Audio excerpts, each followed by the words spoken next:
प्रिय छात्रों, सप्रेम नमस्ते।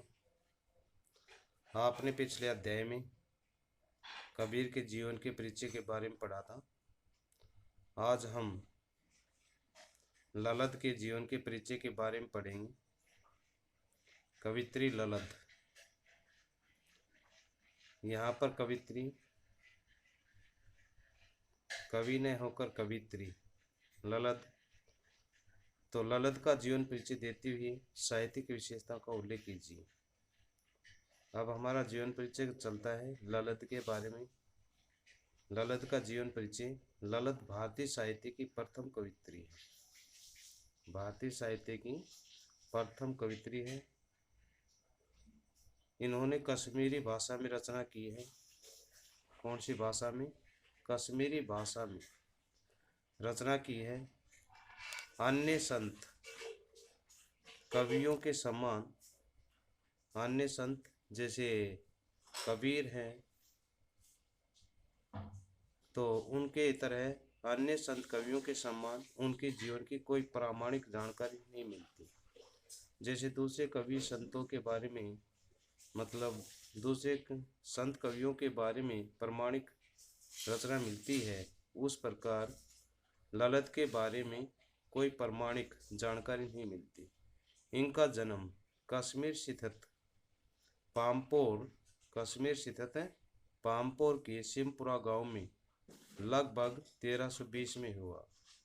कहाँ पर हुआ? सिमपुरा गांव में लगभग 1320 ईस्वी में हुआ। इन्हें केवल ललत के नाम से ही नहीं जाना जाता। यानी कि कहने का अर्थ क्या है कि इसका केवल एक ही नाम नहीं है, इसके अनेक नाम हैं। जैसे हमारे समाज में, हमारे यहाँ पर स्कूल में या कॉलेज विद्यालय में वास्तविक नाम अलग होता है और घर पर चाव भरा नाम अलग होता है। उसी प्रकार इनके अनेक नाम से, इन्हें अनेक नाम से जाना जाता है। इनके नाम लल्लेश्वरी, लला, लल योगेश्वरी। इनके नाम लल्लेश्वरी, लला, लल योगेश्वरी, ललारिका आदि नामों से भी जाना जाता है। इन्होंने अपने विचारों के द्वारा कश्मीरी जनता को काफी प्रभावित किया। यानी कि कहने का अभिप्राय है कि कवित्री ललत ने अपने विचारों के द्वारा कश्मीरी जो जनता है उसको काफी प्रभावित किया। आज भी कश्मीरी जनता उनकी रचनाओं को गाती रहती है। जिस प्रकार उदाहरण के तौर पर हम किसी भी अध्यापक का विचार जैसे हमारे मन को भा जाता है और हम उसकी गुणगान करते हैं, उसी प्रकार कश्मीरी जनता जो है वो ललत के नामों को आज भी गाती रहती है। यानी कि ललत की रचनाओं को गाती रहती है। अब है ललत की रचनाएं। मुख्य रचनाएं कौन? इनकी एक ही रचना है। इनके द्वारा रचित काव्य का वहाँ के लोक जीवन पर गहरा प्रभाव पड़ा। इनकी काव्य शैली वाक, कौन सी है? वाक, वाक नाम से प्रसिद्ध है। कौन से नाम से? इनकी काव्य शैली वाक नाम से प्रसिद्ध है। जिस प्रकार हिंदी में कबीर, जिस प्रकार हिंदी में कबीर के दोहे, हिंदी में कबीर के दोहे, मीराबाई के पद, तुलसीदास की चौपाइयाँ, कौन सी? तुलसीदास की चौपाइयाँ, और रसकान के सवैये प्रसिद्ध हैं, उसी प्रकार कश्मीरी में उनके वाक प्रसिद्ध हैं। कश्मीरी भाषा में इनके वाक प्रसिद्ध हैं। इसके अतिरिक्त इनकी कोई रचना नहीं मिलती।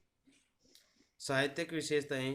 ललत ने अपने कुल गुरु बूढ़े, ललत ने अपने कुल गुरु बूढ़े सिद्ध श्रीकंठ से, कुल गुरु बूढ़े सिद्ध श्रीकंठ से शैव धर्म में दीक्षा ली थी।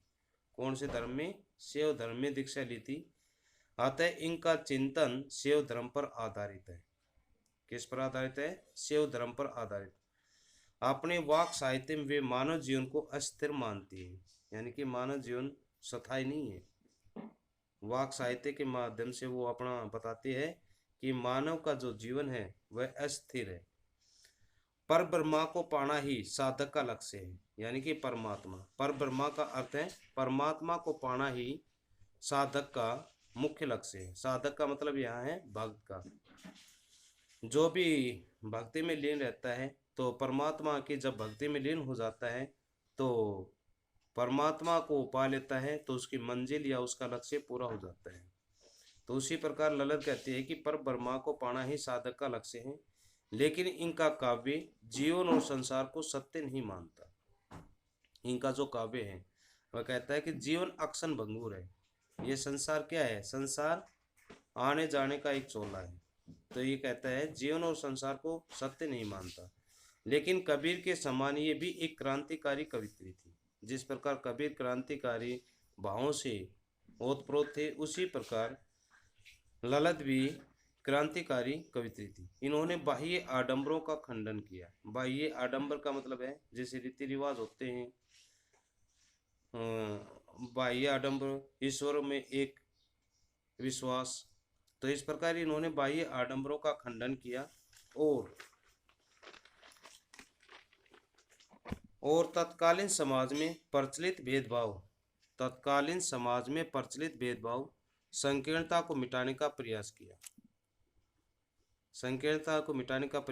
इनका कहना था कि प्रेम मानव जीवन का सबसे बड़ा उपहार है, यानी कि अगर मनुष्य के जीवन में प्रेम है तो वह उसका सबसे बड़ा उपहार, भेंट है।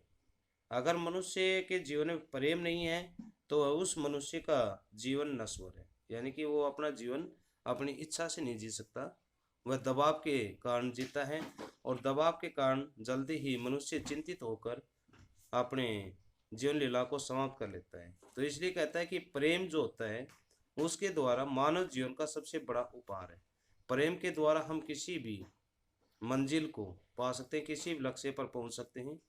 ईश्वर की प्राप्ति के लिए प्रेम का विशेष महत्व है।